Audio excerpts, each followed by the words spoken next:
Uitgenodigd door het IPCO om als voormalig procureur-generaal van Aruba iets te zeggen. En ik was ook voormalig hoofdofficier van justitie van Caribisch Nederland. En ik heb daar inderdaad wat gezegd over veiligheid in de brede zin des woords. En ik heb ook opgeroepen om te zorgen dat je, zeker nu het financieel weer beter gaat, op Aruba zeker, prima investeringsfondsen, maar vergeet niet ook de seguridad. Vergeet niet het KIA, vergeet niet de politie, vergeet niet het Openbaar Ministerie. Vergeet dat niet.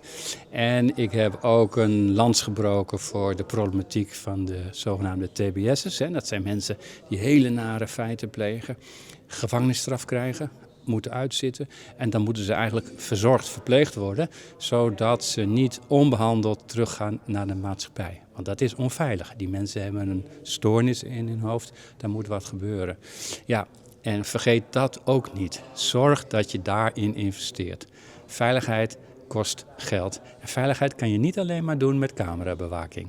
Er moeten wel degelijk ook rechercheurs zijn. Er moeten medewerkers bij het Openbaar Ministerie zijn. En je moet natuurlijk ook gewoon een goede gevangenis hebben met personeel, zodat mensen hun verdiende straf kunnen uitzitten. Prioriteiten is iets dat we moeten echt daarover nadenken? Ja, ik zou vooral willen oproepen om het niet te vergeten.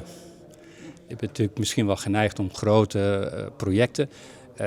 Ik heb ook een heel interessant verhaal gehoord over de energietransitie die op Aruba speelt. Ja, dat is natuurlijk fantastisch. Kost veel geld, dat realiseer ik me.